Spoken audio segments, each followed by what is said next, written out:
नमस्कार, मी आरती. Maharashtra express TV मध्ये आपले स्वागत. तर पाहूया आजच्या काही विशेष घडामोडी. निवडणुकीच्या पार्श्वभूमीवर कल्याण डोंबिवलीत पोलीस ऍक्शन मोडवर 1301 अधिकृत अग्निशमनापैकी 1110 जमा, 33 आरोपींना तडीपार. 13 जणांच्या 2 टोळ्याविरोधात महाराष्ट्र पोलीस कायदा कलम 55 अंतर्गत कारवाई. मोका अंतर्गत 14 आरोपींना अटक. 2 पोलीस उपायुक्त, 8 सहाय्यक पोलीस आयुक्त, 45 पोलीस निरीक्षक, सहाय्यक पोलीस निरीक्षक 293, पोलीस कर्मचारी 2134, 1456 होमगार्ड, 9 प्लाटून तुकड्या. कल्याण डोंबिवली महानगरपालिका सार्वत्रिक निवडणुकीच्या अनुषंगाने कल्याण डोंबिवली क्षेत्रात पोलीस खात्याकडून योग्य खबरदारी घेत कायदा व सुव्यवस्थेचा विचार करता पोलीस ऍक्शन मोडवर आल्याचे दिसत आहे. या संदर्भात डीसीपी अतुल झेंडे यांनी प्रतिक्रिया देत माहिती दिली. ते म्हणाले, आगामी कल्याण डोंबिवली महानगरपालिका निवडणुकीच्या अनुषंगाने परिमंडळ 3 मध्ये पत्रकार परिषद आयोजित केली आहे. या पूर्ण परिमंडळामध्ये 344 बूथ असून 1457 पूर्ण बूथ आहेत. तसेच आयोगाच्या 27 टीम कार्यरत आहे. पूर्ण झोन मध्ये 1106 शस्त्रे जमा केली असून ही कारवाई अजून सुरू आहे. 25 ते 27 जणांवर ती विविध प्रकारची कारवाई आतापर्यंत आम्ही केलेली आहे. 57च्या अंतर्गत मोका कायद्याप्रमाणे 14 जणांवर कारवाई केली आहे. त्याचप्रमाणे जप्तीची कारवाईमध्ये आपण 2 पिस्तूल आतापर्यंत जमा केले आहे. आतापर्यंत आपण एकूण 52 हत्यारे, तलवार, चॉपर असे ते हत्यारे आहे. दारूच्या संदर्भात आतापर्यंत आपण 107 केसेस केलेल्या आहे.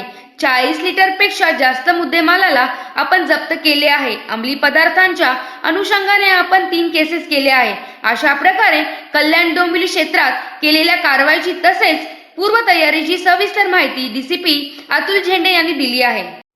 आगामी कल्याण डोंबिवली महापालिकेच्या अनुषंगाने परिमंडळ 3च्या मध्ये जे काही आमची पोलीस विभागाची तयारी त्या अनुषंगाने आज पत्रकार परिषद आयोजित केलेली आहे. आणि या पूर्ण परिमंडळामध्ये 8 पोलीस हातीमध्ये माझ्याकडे 344 बूथ आहेत आणि केंद्र आहेत आणि 1457 पूर्णपणे बूथ आहेत. आणि जवळजवळ आमच्या एपीएससी एसएसटी निवडणूक आयोगाच्या अनुषंगाने आपल्या एपीएससी एसएसटी अशा 27 टीम पूर्णपणे कार्यरत आहेत. त्यानंतर ज्या आर्म प्रिपोजिशनचे विषय आहेत पूर्ण झोनमध्ये आतापर्यंत 1110 शस्त्र जमा केलेले आहेत आणि ही कारवाई अजून आमची सुरू आहे. त्याचप्रमाणे प्रतिबंधक कारवाईच्या अनुषंगाने आम्ही आतापर्यंत 25 ते 27 जणांच्या वरती विविध सेक्शन अंतर्गत कारवाई केलेली आहे. त्याच्यामध्ये 55च्या अंतर्गत 2 टोळ्यांवरती कारवाई केलेली आहे.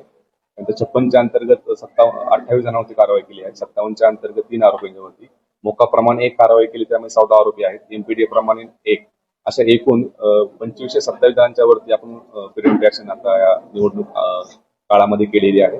त्याचप्रमाणे आपल्याकडे जे काही जप्तीच्या कारवाई ज्या आहेत त्यामध्ये आपण 2 गावठी पिस्तूल आतापर्यंत कोम्बिंग ऑपरेशन मध्ये जमा केलेले आहेत, जप्त केलेले आहेत. त्यानंतर हत्यार आतापर्यंत आपण एकूण 52 हत्यारे, त्याच्यामध्ये सुरा असेल, कोयता असेल, सत्तूर, चॉपर, तलवार अशा आपण जवळजवळ 52 हत्यार आतापर्यंत जप्त केलेले आहेत. दारूच्या संदर्भातल्या आपण 107 केसेस केलेल्या आहेत. त्याच्यामध्ये 780 लिटरपेक्षा जास्त मुद्देमाल आपण जप्त केलेला आहे. अंमली पदार्थाच्या अनुषंगाने एनडीपीएस आपण 3 केसेस केलेल्या आहेत. अशा प्रकारे या पोलीस स्टेशनच्या अंतर्गत कोम्बिंग ऑपरेशन असेल तर इतर या अनुषंगाने आम्ही ही जप्तीची कारवाई केलेली आहे.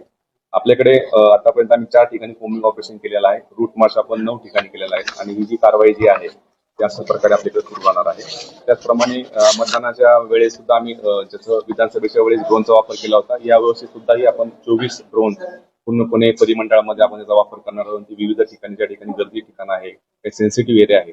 तर या होत्या शहरातील महत्त्वाच्या ठळक घडामोडी. अशाच काही नवनवीन घडामोडी पाहण्यासाठी आमच्या चॅनलला लाईक करा, शेअर करा, सबस्क्राईब करा आणि बेल आयकॉन दाबायला विसरू नका. आमचे एक ध्येय, आम्ही तुमच्या सोबत. तर पुन्हा भेटूया याच ठिकाणी याच वेळी. तोपर्यंत धन्यवाद.